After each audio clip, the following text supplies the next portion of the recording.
Hi, welcome to the Whiskey Chicks podcast. My name is Amy. And I'm Amy's sister, Suzie. We are going to be talking to you about Whiskey Chicks. You may ask yourself, what in the world is a Whiskey Chick? Well, it's a term our Nana, our grandmother, used to describe anything and everything, like a doodad or a thingamajig. For our purposes today, Amy and I have framed Whiskey Chicks as those random moments in life that accumulate over time that compel us to grow, learn, and evolve. Whether it's good, bad, ugly, funny, or sad, with each Whiskey Chick comes a lesson, an aha moment, a lotus blooming from the mud and muck, resulting in wisdom and healing. Whiskey Chicks have brought us both to a place in our lives where we love ourselves and speak our truths. The last thing Nana said to me before she passed on was, "Be true to yourself, little A." That was the nickname she had for me. The angel spoke straight through her in that moment, and I knew I had quite a journey ahead of me. It was that Whiskey Chick, the last Whiskey Chick she delivered, that set me off on an incredible growth journey. She is the force behind this creative endeavor. We dedicate every Whiskey Chick to her. We're grateful you're here.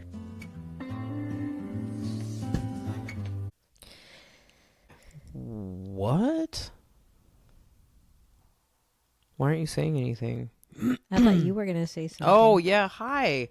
Hi, welcome to the Whiskey Chicks podcast. I'm Amy. I'm Suzie, and we're sisters, and we're just going to be talking about super random stuff that hopefully is relatable to you.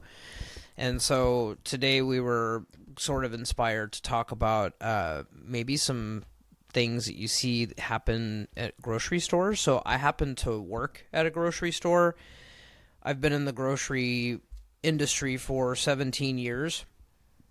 And so what better way to start this off by, let's just talk about, you go to the grocery store and you get a shopping cart to go shopping. So pop quiz. When you're checking out and you put your groceries in the cart and you wheel the cart out to your car, what do you do with the shopping cart? Tick, tick, tick, tick, tick, tick, tick, tick. Oh, the right thing to do would be to put it in the little corrals in the parking lot. If you were a karmic superstar, you would wheel that bitch back up to the front of the store and put it in the cart corral in the front of the store, so that an employee wouldn't have to exert themselves and endanger themselves with the way people drive. Having to collect the carts is what we like to call cart runs. And also you get some steps in. And so everybody wins when you take the cart back up to the front. But that doesn't always happen, does it? You can also save a car. I mean, when people randomly just put their carts in the middle of it, they roll and they make door dings and they hit other cars, it's so ridiculous. I personally always return my cart. Always. At least to the corral. Because here's what goes through my mind. Here's the depth to this Whiskey Chick. It's like, what is in your heart? Are you thinking about those folks that Suzie was just talking about? What's in your heart? Those grocery store workers? What's in your heart? Nothing to do with the cart. Oh my God, that was cheesy. That's why I said it. But no, seriously. I mean, I think the cart return thing is indicative of where we're at with society Indicative nowadays. of the people who are dicks. But I mean, seriously, are we thinking about ourselves? Are we thinking about others? Not just the grocery store workers that have to run around the parking lot trying to, doing a cart rodeo, trying to bring all the carts in, taking all that extra effort. And also, you're putting the carts in places where they can roll and hit other people's cars. Or are you the kind of person that goes, hey, the cart goes in the corral to keep them out of the parking lot so the grocery store workers can be efficient, come get the carts and take them back to the store, and I save, maybe I prevent a few door dings too. if your brain just goes to, I'm going to leave the cart right here, I don't know, that just kind of says something to me about, how that person thinks about other people and just thinks ahead or thinks like, how can I do good today? I just, how can I help others? Exactly. It's like, how can I just make What's my else's life a little footprint? easier? What's my Exactly. footprint? Am I being mindful today? Or am I going to be the jerk? I mean, so I am a lead cashier at a grocery store, and I think I was telling you this the other day, where, like, I'm ringing up someone's food, and I literally walk the bag around and put it in the grocery cart. And then they proceed to, I was like, hey, here's your receipt. Okay, have a great day. Okay, see you. And then, like, they literally lift the cart or the bag out of the cart and they just walk out of the store. When they walk out the doors, the freaking cart corral's, like, on the way. It's like, woo, just 2 feet off to the left. And it's like, so I just follow them out, and then I, like, push the cart as hard as I can into the corral. So it's like, wham! And then they turn around, and I'm just like, whatever. But... So but it's like, when you see people do stuff like that, it makes me really think, like, I'm just going to throw a word at you. Shh, mindful. Do you know what that means? Have you ever heard the word mindful before? It's just like, you see people that just, they don't think of others. They think of themselves. Someone else is going to put this cart away for me. It's not my responsibility. Someone's getting paid to do it. Whereas you could just be like, I'm going to take this cart back. Because it's the right thing to do. It's the mindful thing to do. And so I can... And it's not like you guys are getting paid $50 an hour. I'm definitely not getting paid $50 an hour. I'm not even getting paid half that. But, I think it's just like... I'm gonna tell you right now, I'm gonna say probably 20% of all people that I've personally witnessed throughout my 17 years actually will bring the cart back up to the store. Like, it just rarely happens. And so, yeah, there's other things that go on in the grocery store that I could probably talk for hours about. But, so if you've ever been to a place in Europe, particularly Germany or the Netherlands, if you go to a grocery store and you need a shopping cart, you actually have to put a euro into it. Like, if you go up to the cart corral, you can't just pull a cart out and take it. They have, like, these little coin slots, and you have to put a euro in there, which is basically like $1, and push it in, and that unlocks the cart. And the only way to get that euro back is to bring the freaking cart back up and couple it, and push the thing back in, and then a euro pops out. So guess what they don't have in Europe? Cart runs. Because everybody's, well, they're forced to be mindful. But what I'm saying is, I feel like oftentimes in the United States, there is this air, this could be a whole nother podcast, of entitlement. Like, I don't have to take this cart back because somebody else is paid to do it for me. I just sounded like Mom when I did that.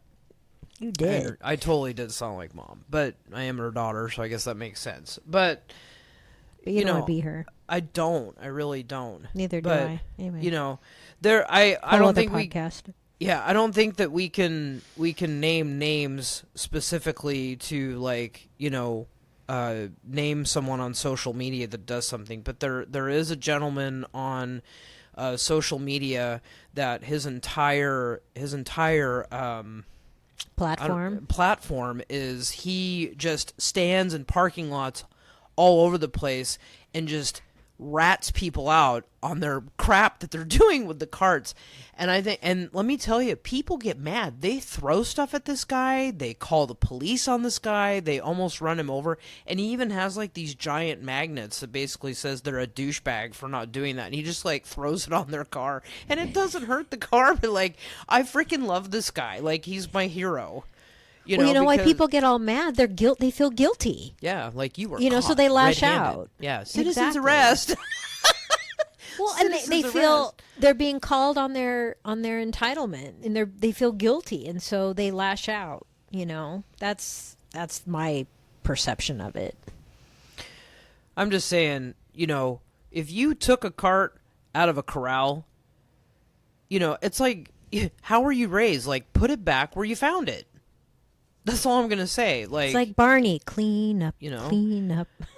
I know. Once in a great while, I will see someone get out of their car and actually pull a cart out of the corral and push it up to the store to shop with it. Now, this person is like, I'll be like, thank you. So I, not to pat myself on the back or anything, because that's not what this is about. I just, if there is a cart in the parking lot near where I've parked, I take that cart to the store and shop with it. I just do, because, I'm thinking this is one less cart that the grocery store workers have to bring in. And number two, it's one less cart that can roll around and hit my car or someone else's car. It's already out here like dangling, doing nothing. Might as well roll it in and use it. I make a point to do that all the time if that's the case, just because it's the right thing to do. And I think that, knowing, Susie's watching her go through years and years and years of working in a grocery store, you become, I have become a lot more aware, not just with the grocery cart stuff, but just other stuff within grocery stores that go on. I mean, it's just, people can be just so into themselves. I don't know. Anyway. Well, and furthermore, like going inside the store and the experience that's there, again, in every other country I've been to, if you go to a grocery store, you go in and you buy your food and you leave. There's none of this like, are we finding everything okay? And there's not people like, oh my God, you are always out of this. And, you don't hear that in Europe. You're like, oh, they're out of bread today. Then they might go to another bakery. But they don't stand there and they don't pitch a fit and they don't say like, I want to email the CEO of the company and blah, blah, blah, blah. Like, there's just, I don't understand, like, entitlement. Like someone's supposed to walk in the door and like, let me take your hand. Let me guide you through this whole experience.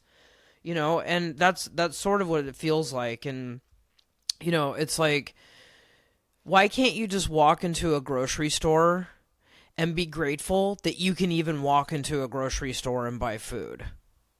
Yeah. And not be mad about, like, if there's one specific thing that we don't have or that a grocery store doesn't have that, it's like, it's going to ruin your day. So I rang up a woman today. Literally, this is a true story.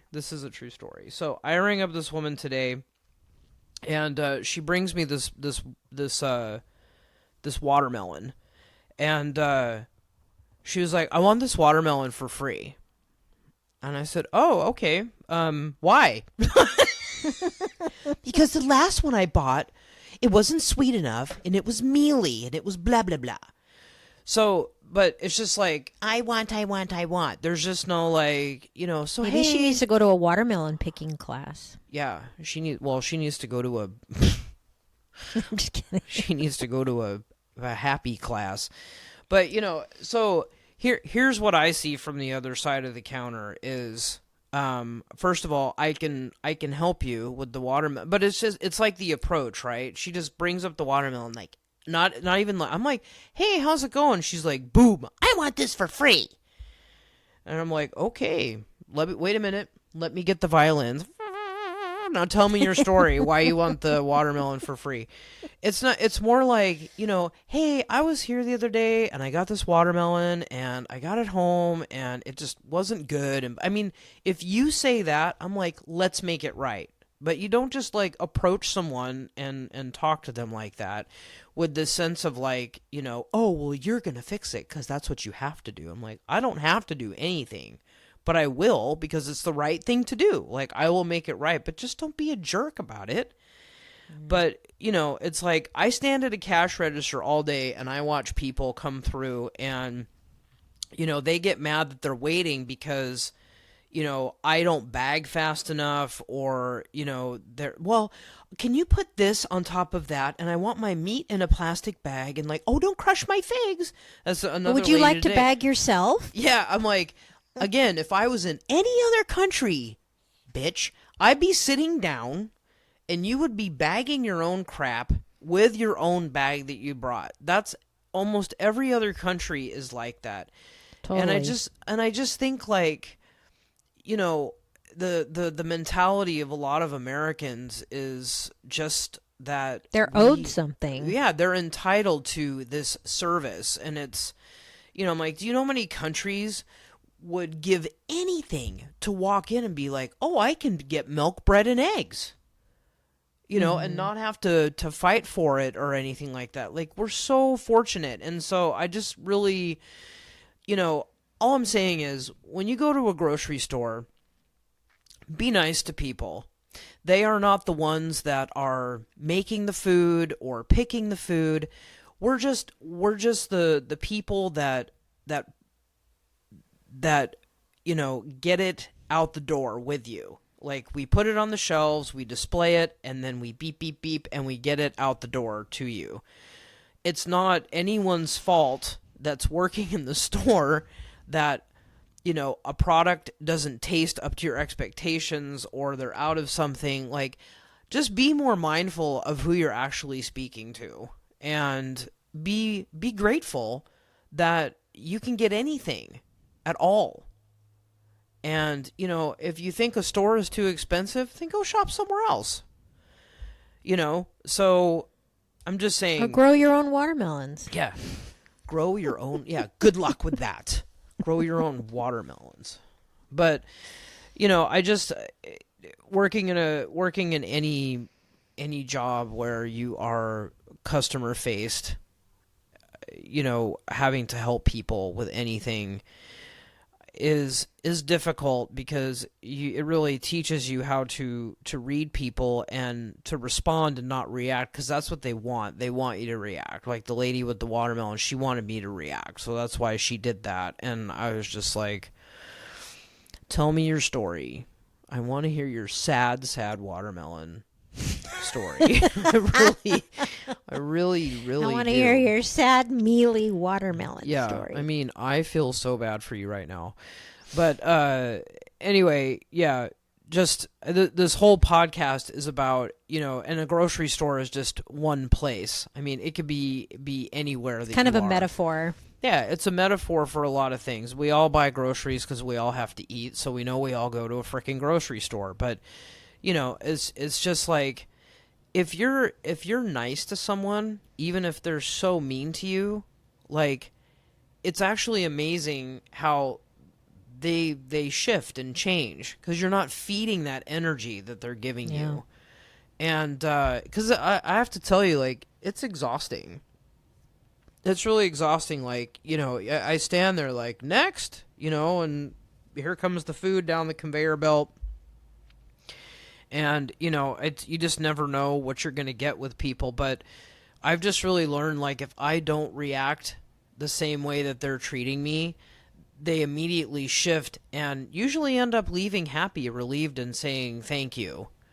And if that's like one small thing I can do for people, great. But at the end of the day, like, I'll walk away and just be like, I don't understand why people get so worked up about. I mean, is your life really that bad? Is your life really that bad? I mean, when you sit down and think about it, like, is your life really that bad that it would prevent you from being kind to others and mindful to others and thinking of, like, setting up the person behind you, like, that's called being supportive and caring. And I just really think we need more of that in the world. But yeah, exactly. Everybody, let's face it, the whole world's in the shit right now. Everybody, governments are falling, inflation is terrible, no one's getting paid enough money, we're all stressed out, and blah, blah, blah. But you know what's free? Kindness. Yep. Totally free. And guess what? It's just like this, there's an infinite amount of it. You don't need one red cent to be kind. And it may not put money in your bank account, but it sure puts freaking warm fuzzies in your karmic account. Yeah, your spirit account. Mm-hmm. And, anyway, I'm getting off on a tangent, but... No, but I think the whole point to... here's some homework for you all. Just to kind of we never discuss giving people homework. Well, maybe we should. I like this idea.